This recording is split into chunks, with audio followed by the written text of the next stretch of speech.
so excited, so excited. I got all the deodorant. I got my crunk cup. This is going to be the greatest party of all time. I can't believe I got an invitation. Oh, hey, dude. What's going on? Oh, nothing, no biggie. What are you doing this weekend? I'm mowing the lawn. What are you doing? Well, that's good. No big deal. I just got into one of the coolest parties ever. I want to go to a party. Yeah, I was, I mean, I don't know if you have an invite. I was reading about it in the Bible. It's called the Marriage Supper of the Lamb. It's pretty sweet, pretty exclusive. That is pretty cool, Josh. But I'm going also. Oh, Yeah. fine. I think all believers in Yeshua now, in this 2,000-year window since he went to heaven, have an invitation actually to be the bride of Christ. Okay, hold on. Yes. Not to sound weird, but why do I have to be a girl? As in unity. All of us, the entire church, is the bride of Christ, Josh, and we're about to be married to Yeshua, our Messiah. And if you understand the ancient Hebraic wedding, the traditions thereof, Zoe Levitt used to teach this, and you're going to understand step by step what Yeshua is about to do and what takes place in the marriage supper of the Lamb. A giant party. It's a giant party, Josh. It's the biggest party known to all mankind. Ephesians 5:31-32 says, "For this reason a man shall leave his father and mother and be united to his wife, and the two will become one flesh." This is a profound mystery, but I'm talking about Christ and the church. We were always meant to be Messiah's wife, Josh. We were always meant to marry him, to be working together in unity, and to be cleansed by his own blood so that someday we can go to meet him in heaven. Ephesians 5:25-27 talks about this. It says, "Husbands, love your wives just as Christ loved the church and gave himself up for her, to make her holy, cleansing her by the washing with water through the word, and to present her to himself as a radiant church without stain or wrinkle or any other blemish, but holy and blameless."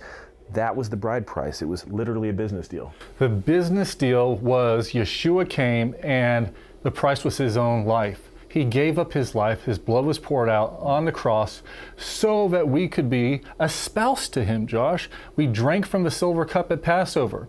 And he said to his disciples in Matthew 26:28-29, "For this is my blood of a new covenant, which is shed for many for remissions of sins. But I say to you, I will not drink of the fruit of the vine from now on until that day when I drink it new with you in my Father's kingdom." So Yeshua was true to his word. He went up to heaven to go and prepare a place for us, as it says in John 14:2. And this whole time, Josh, this 2,000-year period, Yeshua went to his Father's house to make that bridal chamber for us, and is waiting for the Father to give him the okay.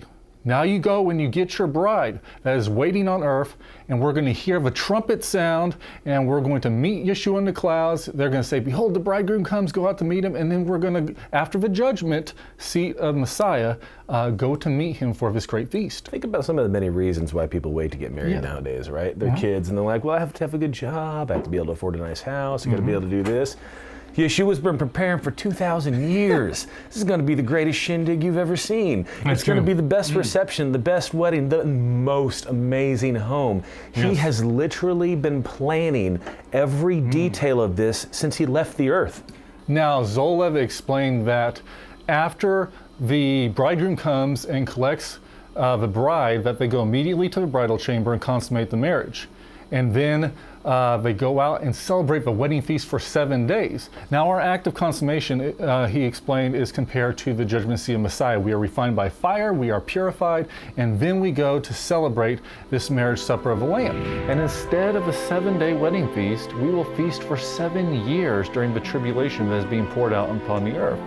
Then Yeshua will finally drink from that silver cup with us, Josh.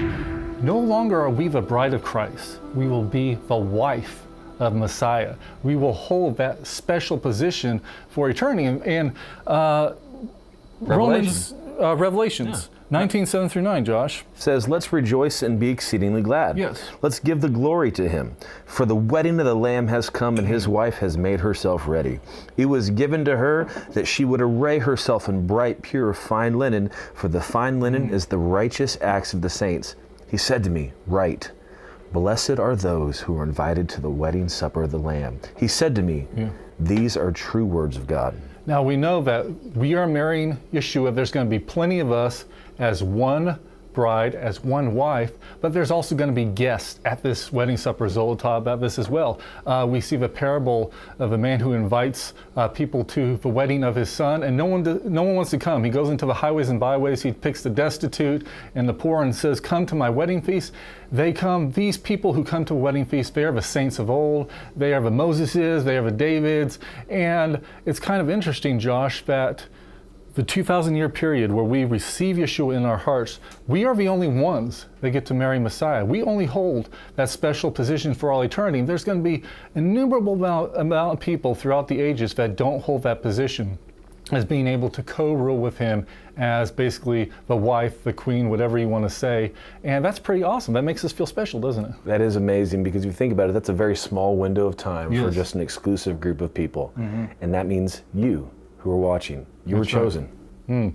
Now, we want to be ready for Messiah to come. We want to be pure and spotless. As 2 Corinthians 11:2 says, I am jealous for you with a godly jealousy. I promise you to one husband, to Christ, so that I might present you as a pure virgin. You don't want to be spotted when you meet your Messiah.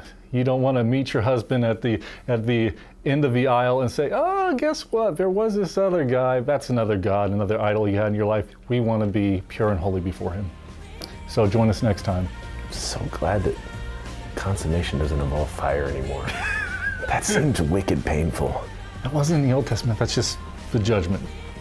But so it's totally different now? I'm so confused. See you next time.